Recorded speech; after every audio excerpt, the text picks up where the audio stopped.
Why do things float? It depends upon two things: weight, how heavy something is, and volume, how much space it takes up.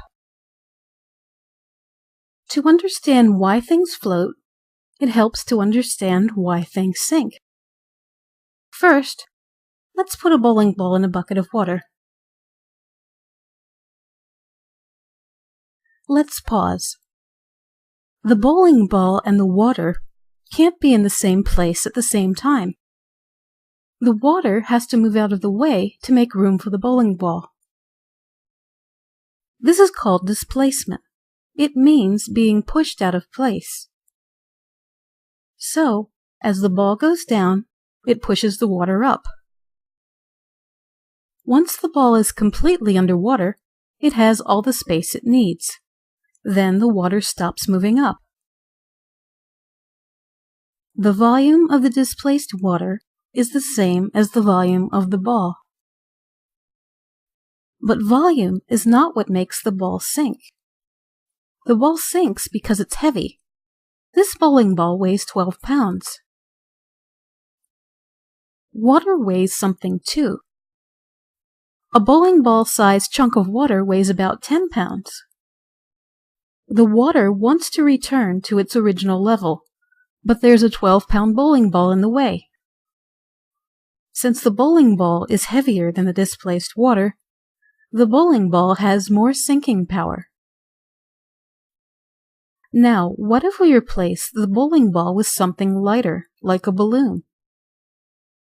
This balloon is the same size or volume as the bowling ball, but it weighs much less. Now we have 10 pounds of water pushing down on a very light balloon.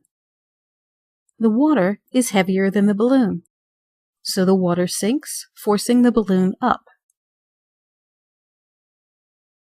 Now the balloon is floating on top. Or is it? The balloon doesn't weigh much, but it does weigh something.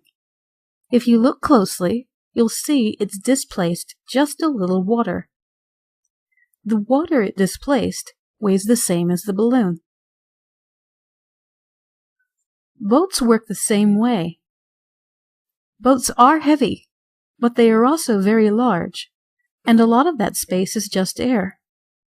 Because boats are so large, they displace an enormous volume of water.